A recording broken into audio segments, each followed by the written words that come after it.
Hey, everybody. Welcome back to Telemedicine Talks. As always, we have your host, Phoebe Gutierrez, and myself, Leo Damasco.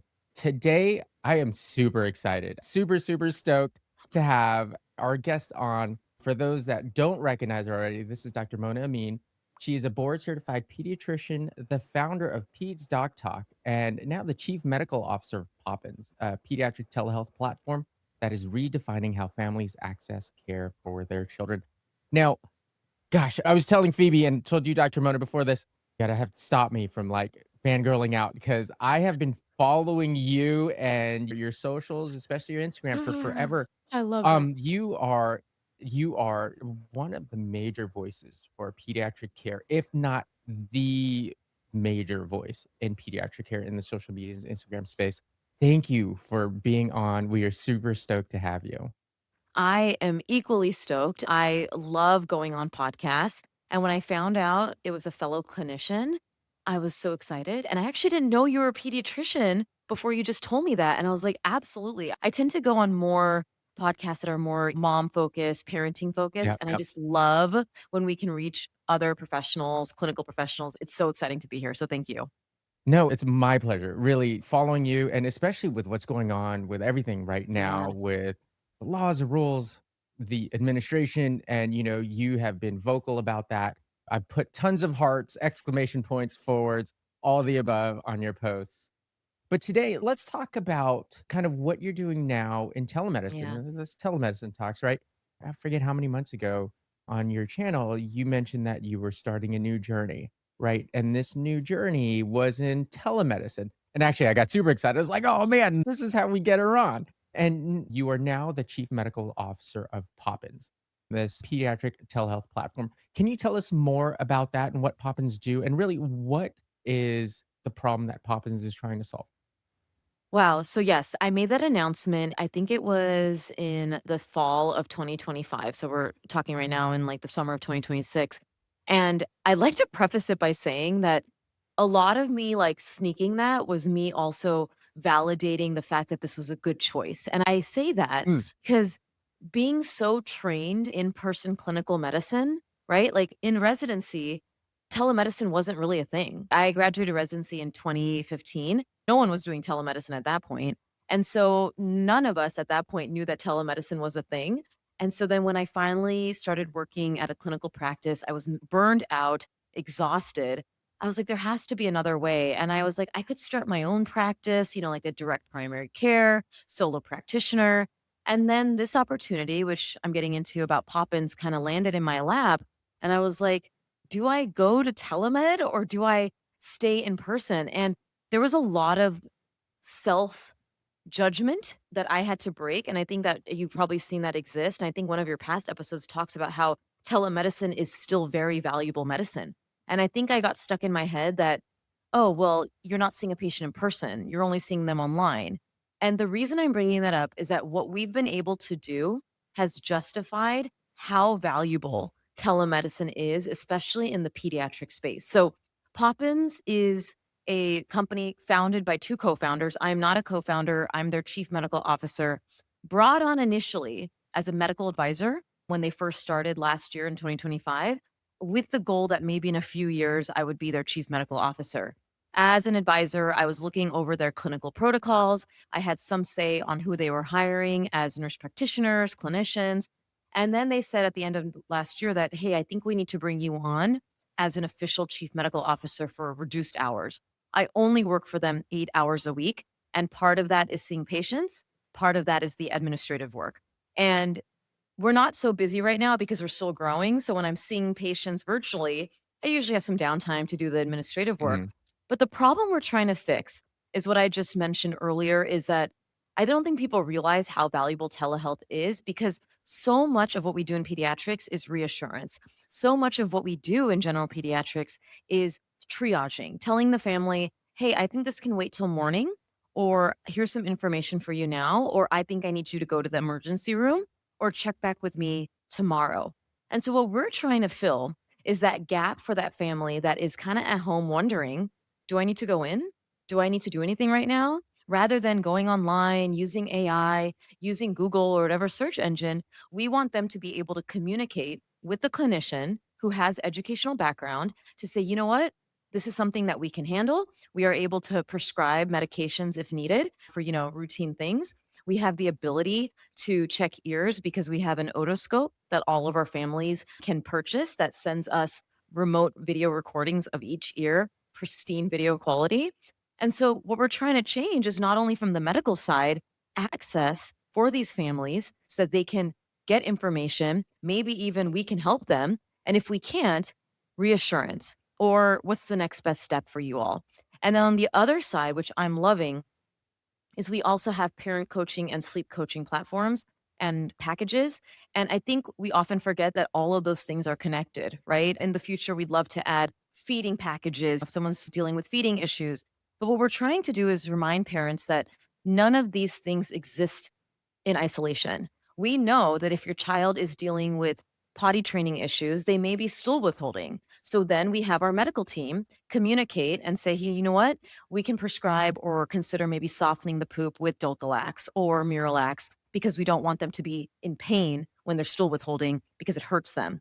And so the ability for us to create a platform where parents can come, get their questions answered from the medical side, but also if they want something more elevated with their child's behavior or their sleep has been such a blessing. And being the one who helps figure out how we can integrate it so the nurse practitioner or clinician is not fully responsible for all the plans and the coaching that comes with the longer time suck of parent coaching and sleep coaching because it's a lot of back and forth.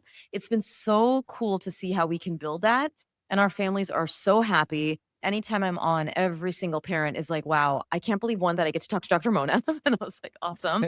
And because they don't know who they're getting when they message Right. them because we just take shifts. And they're like, "Are you serious?" And I'm like, "It's me." They're like, "It's not a bot." I'm like, "No, no, no, I'm here."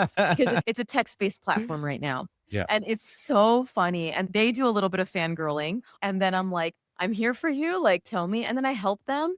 And the messages of, "Thank you so much. You just made me lose less sleep. You just made me feel more confident," is why I just want to push the amazing reality of telemedicine and what we're trying to do with Poppins to build this all-inclusive space that we bridge a gap between in person and not having to go to the ER or leave their house because they have a sick kid or a small kid and they don't want to do that.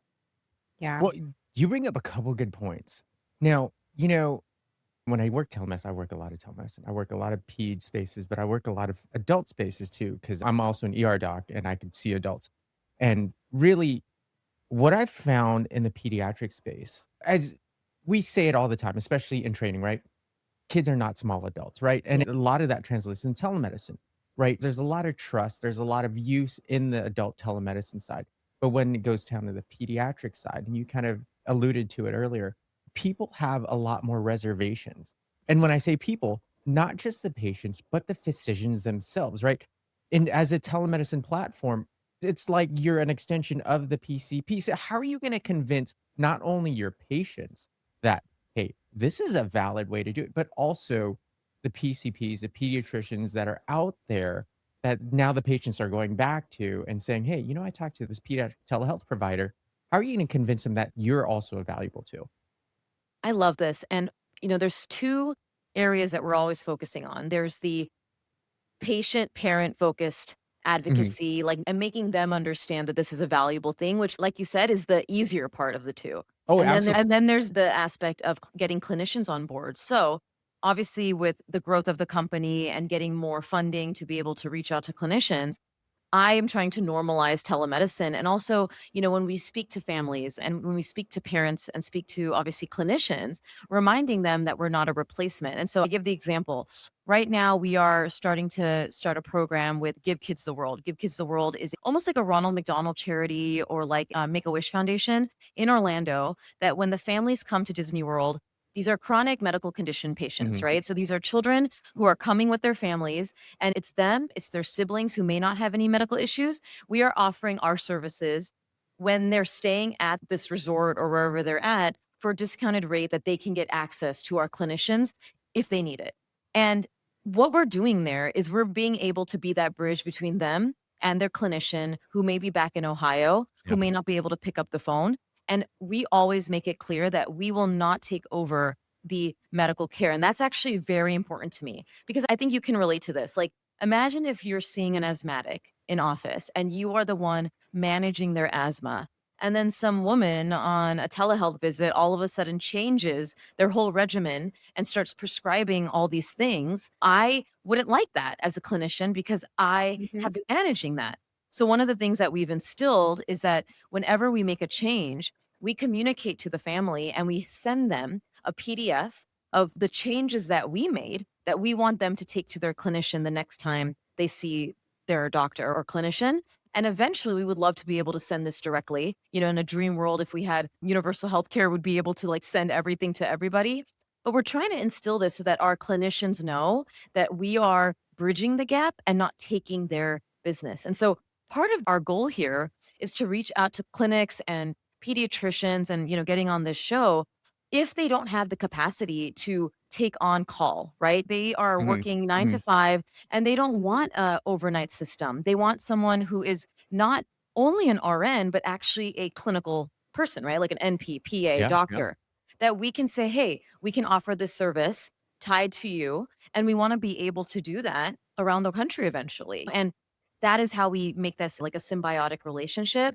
And when I came on and the co-founders gave me the idea, because I practiced clinical medicine at some of the biggest practices in the country and I was burned out, I was seeing 40 to Yeah. 50 patients a day, Yep. I knew what worked and didn't work for me. And I also knew the autonomy that I would have wanted if I was seeing a patient. And so everything is designed with all that in mind. How do we make this work for not only the family?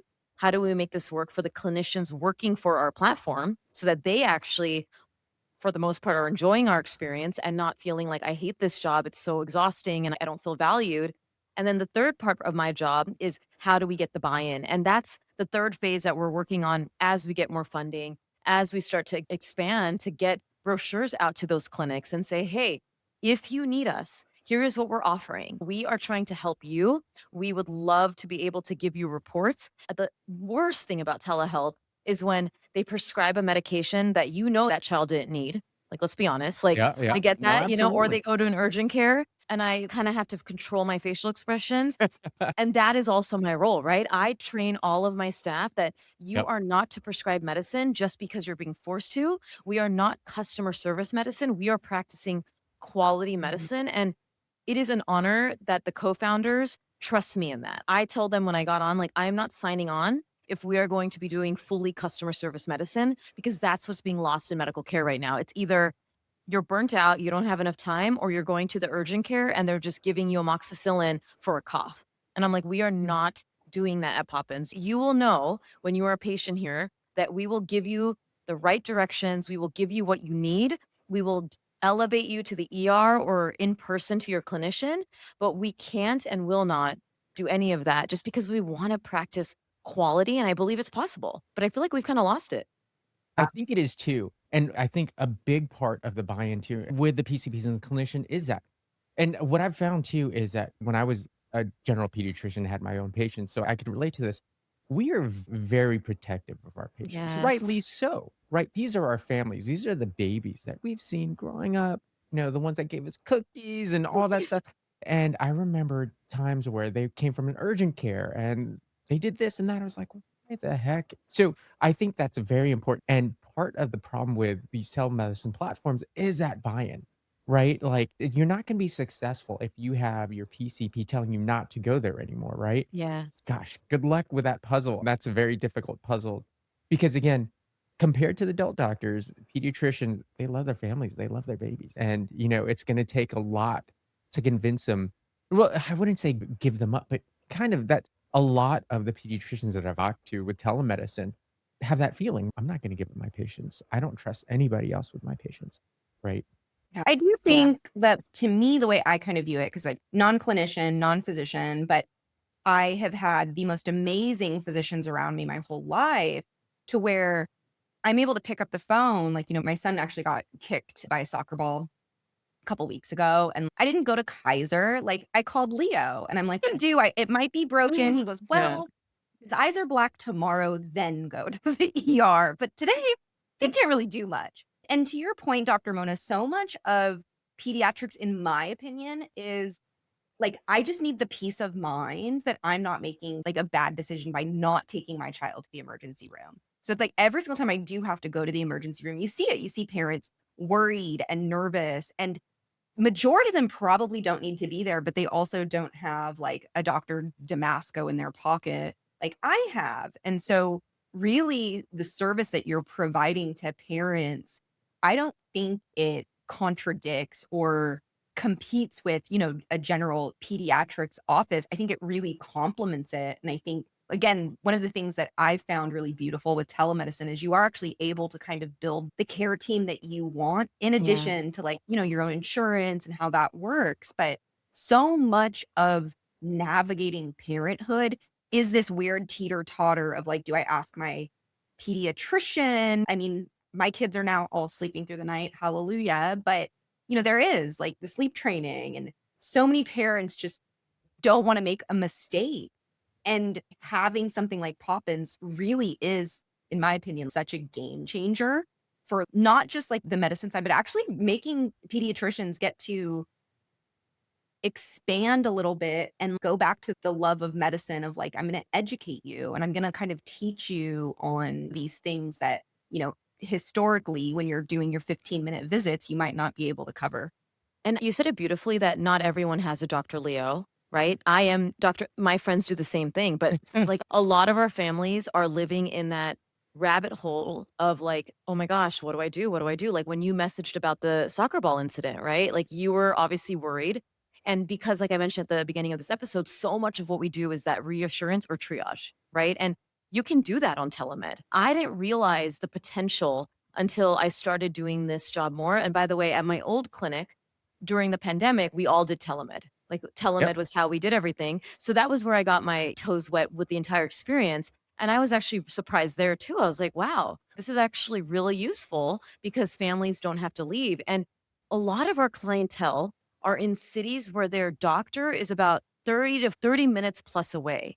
And so they're in almost medical care deserts, right? And we have to realize that a lot of families are living in that reality, especially with the way pediatric medicine is going, right? You have either your DPC practices, which are your direct primary care docs, or you have big box medicine. A lot of the smaller mom and pop clinics are getting bought out by private equity because of the Mhm. cost. And so, what's going to happen? So, I am very interested in that whole landscape of healthcare, right? And what is going to happen to those families who can't afford DPC, who want to go to the big box medicine, but we know what big box medicine is. It's 15-minute visits, super fast, hamster in a Mhm. wheel, because I practice there. So this is something that can be the in between that, okay, a Mhm. family can do their clinic to go get their well visits. And now we're actually starting to accept insurance, which is wonderful. I had poo pooed the whole insurance acceptance idea, but because of it, we're going to be able to open up to so many more families who may not be able to pay a membership fee for our monthly services. And we get reimbursed through the insurance.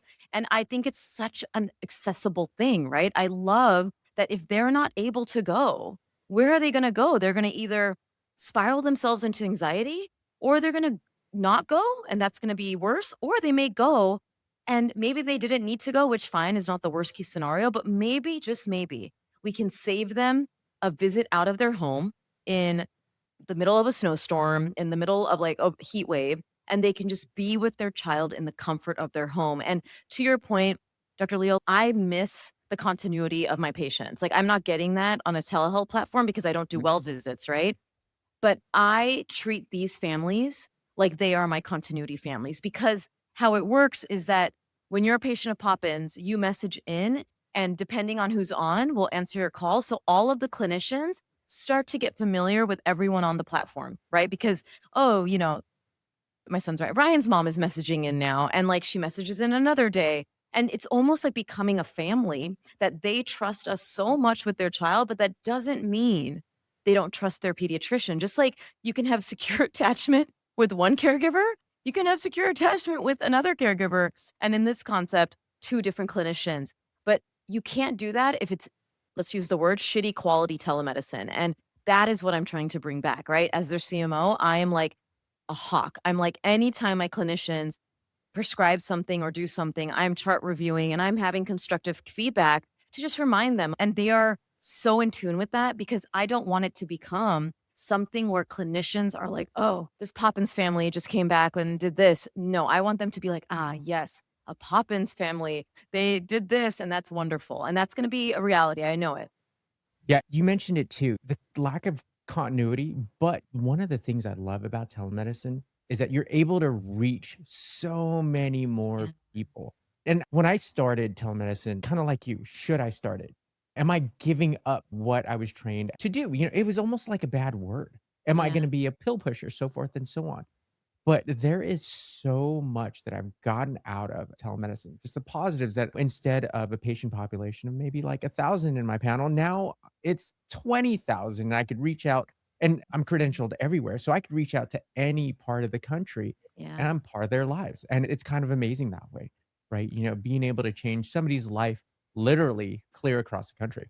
I right now have 7 medical licenses because we are only in 7 states for the medical. Because as you know, for a business to be able to go everywhere, there's obviously licensing and being able to get Mhm. into that state, and that requires funding. And so we are moving. Like our next hope is to go to California and to get to all the states. And OMG, like the fact that I can say that I'm licensed in Connecticut, Texas, Florida, New York, California, and right now, like you said, I'm not just seeing patients in Florida. I see families in Texas, and that is what my dream was for a long time, right? To be able to impact through my social media channel. And now technically they can see me. And as a reminder, we are a text based platform and we're going to be moving to synchronous video. But right now it's asynchronous texting and they send video and photo if they need to. Mhm. But it is just such a dream to be able to do what I'm doing on social in a personal guidance way, right? Like everyone is always messaging me on my social, Dr. Mona, but how do I see you? Like, how do I see you about my child's X, Y, and Z? And I'm Yeah. like, well, I'm not in Right. that state. And now I'm like, hey, everyone, if you're in Texas, you may be able to see me. And I've been able to help with reflux. I've been able to help with minor things, colic questions, and the reassurance and the impact, like you said, is going just beyond 4 walls is so incredible. And I equate it to what I'm able to do with social media because it feels very similar to that. Yeah. We had one of my clients, was it a couple weeks ago, and she's a nutritionist and very similar. She kind of started in social media, reached out to me because she's like, I want to expand and go into other states because of that, right? People are reaching out to her going like, I love your philosophy on how you provide care Yeah. and all of that from a social media lens. And you do get to this really interesting kind of like relationship where you have people that are seeking you out. And that's the beautiful thing, in my opinion. I know there's a lot of people that look at telemedicine and go like it waters down healthcare. I have a complete opposite. I don't want to go to the doctor. I don't want to. I'm in California, so half of us here are Kaiser. I'm a Kaiser member Yeah. for my whole life. I've always had Kaiser. To me, again, it's like giving people the ability to you save time, you save energy. You also get to kind of pick the physician that you want to see, which in my opinion is such an important thing in healthcare because it's a collaborative approach to being able to have that information provided to somebody that you trust and you're going to take their advice clearly. You'll be in all states pretty soon. Watch Dr. Mona. You'll have Oh, to be thank there. you. We're hoping. It's going to be amazing. Yeah. Gosh, so much to talk about here. Really, we're getting a little low on time, but I have one oh, question. go Oh, for it. I think one of the things that I find really interesting, I've said this to Leo, I've said this to a bunch of my physician clients, is if you're really trying to build either your own private practice, your own telemedicine company, as a physician to do it in a way that is not going to cost a ton of money, the best way for patients to get to know you is social media. And, you are kind of like a goat on social media. Let's just Thank you. call it what it is, Thank right? You goat. So I know that it is very uncomfortable, like in the early days. How did you get over some of the early social media, I don't know, cringe and starting it and just commit and get in the groove of it all? I think one of the hardest things that I had to go through is realizing how social media is the worst thing you can do for your mental health. And the irony, and I would like to tell this story, is that when I started my social media handle, I was actually at a point where I was seeing a life coach. So, a life coach, again, is not someone Mhm. who's trained in therapy, but she was so inspirational to me. She was a yoga teacher. We were doing such great sessions on finding the meaning of life. I had really bad anger issues, anxiety. she was a blessing. And she was telling me that I need to disconnect more from my phone. And she was right. And then I was like, well, I'm going to start a social media handle. And that was literally the opposite of what you should be doing when you need to be more present in the world. Right. Yeah. And my husband would be the person who would speak the best to this, but he noticed how much it negatively impacted me because of the trolls, the commentary, Hmm. the Hmm. obsession with the metrics and the performance. And to all of that, however, I think my mental health needed that to remind myself that in life, this is all going to be important to learn, meaning that I'm more valuable than a metric, that I'm more valuable than other people's judgment, that I don't need to let everyone else's opinion or commentary weigh down on me. So it took about 4 years of self-reflection work, therapy. I did very heavy therapy after the birth of my children, not for social media, but from just life experiences. But to be quite honest, I talked to my therapist a lot about my social media platform and the trolls that would come. And she's like, Mona, picture those people. Like, these people are literally just sitting behind a computer. Are they important people for your life? If they're not important people, we are going to create a barrier that it just tosses to you and flows down to the ground. And by doing that, that is how I was able to keep the skin in the game and also just remember that I know my why. My why is not money. My why is not notoriety. My why is that I believe that I have this voice that can truly change people's lives and make them more confident parents. That why has carried with me from the moment I started Pete's Doc Talk, right? It was never about business. It was never about all that. Now it has become that. And I have employees and I have to pay them and all of that. But keeping the focus on the why, doing all that work to let go of the perfectionism, the people pleasing, the what will people say about me, the discomfort of just having to talk on camera, all of that just started to fade away. And don't get me wrong, it still exists to some degree, but it doesn't consume my life. And there's two things that happen. Either people go on social media and they realize what I just realized and they're like, this is not for me, or they say, okay, I've been handed this. I believe so strongly that I can make a difference in this world through my words. Is there ways that I can actually overcome this and better myself as just a human and work on all those things that I can let those things not affect me? And I can honestly say, like in 2026, compared to when I started this, I am just a much happier person because of what social media did to me. I was forced to work on all those things because it was smack dab in my face, and not only did it help me as a creator, it helped me in relationships and as a mom and as a partner, and so now my husband doesn't see that anxious woman who every time a post went up and didn't perform well would be irritable.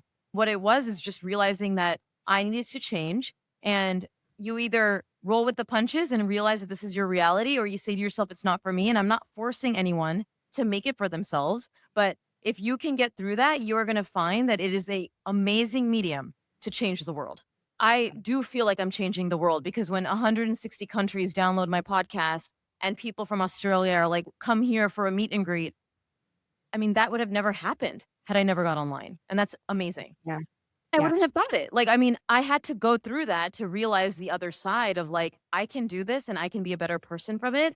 And I'm grateful for my therapist. I'm kind of sad that I can never share her name because of HIPAA violations, but this woman has really changed my life. And I'm putting this out there because if anyone's listening that is dealing with mental health stuff, anxiety, depression, perfectionism, people pleasing, therapy can really help you get through that so that you can actually live a life that's not for anyone else but yourself, right? That you are aligned with your purpose. And I know my purpose is to help people and to change their life. And in the context of this, to make people feel more confident. And I love that I get to do that and feel happier doing it, where I'm not consumed by all of the things that social media can be. Yeah. So interesting. Yeah. I've struggled personally. That's why I was kind of asking, right? Like, I think people think it's easy to just kind of get out there and do the social media thing. And this year, I actually am doing exactly what you did. And I was like, I'm just going to go. I'm going to be authentically myself if people don't like it. I've had a lot of growth this year, but it has also just made me happier. So Yeah. you do it when you want to do it. And, Yes. at the end of the day, like you had said, it's a slow roll, but it also kind of forces you a little bit to really dig deep and think about the things that like you said, your why. And I don't know, I get all my medical education from Instagram. Hopefully from the right Me, people. because right, if I was a Gen Zer, I'd say TikTok, Yeah. but for the life of me, I refuse TikTok. But I think it's such an important platform for physicians to get on there. But again, I've struggled a little bit with it in the sense of like you have a lot of physicians that are just looking at the metrics, and so they're copying each other's posts and it's kind of that whole thing. And then you have the authentic opinions of physicians, which to me is like we need more of that. I want to know your opinion. I don't really care too much about the clinical research Yeah. either and the evidence. It's like, what do you think about it and what are you seeing in practice?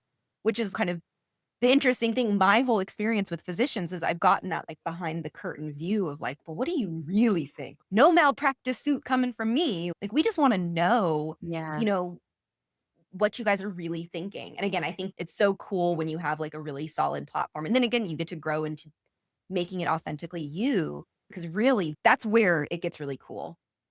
And people don't see the hardest moments of anyone's platform, right? I mean, you have the unicorns that have grown exponentially and had no hiccups. For the most part, like 99% of platforms have had periods like you're describing where you just are trying to figure out what works for your platform. In 2023, I had only grown 5 followers a day, not even. Like it was to a point where I had questioned whether I was going to continue on the platform because we just weren't seeing growth. Granted, I had also just had a baby. I was just not in the mental space to create because I want to remind listeners that social media is art. You are creating your art. So you are taking something that you love, which is maybe talking about pediatric medicine or dermatology, and you are creating something visually or a post that speaks to you, whether it's a skit, whether it's whatever. And if you don't like doing your art form, it's going to show, right? It's like an artist creating. I equate myself to Taylor Swift sometimes. I'm like, Taylor gets into the studio, she works hard, she creates music she loves without caring what other people are going to say. But she also has to listen to what people do like, right? You have to do some degree of both. You work with your passion, but she knows the formula. She knows that people like this catchy beat. She knows that her followers like this sort of sing-songy like stuff. So she's taking her passion, looking at her community, and creating banger after banger. And that's the formula here, right? It's knowing what you're good at, remembering that social media is an art form. If you are not feeling inspired, it is going to show. So if you're not feeling inspired, take the break. I think people get so bogged down and I have to keep posting. I'd rather have someone post 3 good pieces of content a week than 5 to 6 crappy posts that you just posted because you felt you needed to stay relevant, because everyone's just going to drown that out.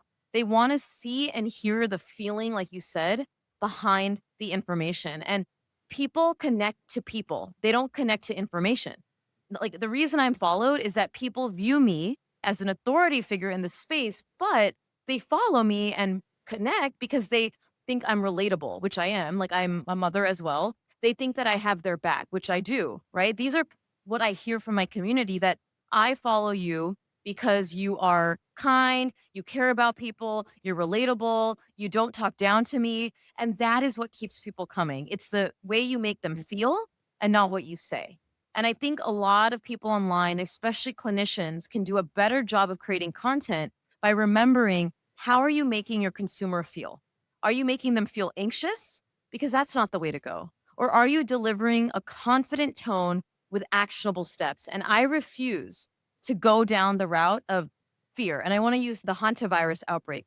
Everyone kept asking me to speak about the hantavirus outbreak. And I put on my stories, I'm like, I am not speaking about this. And I want to explain why.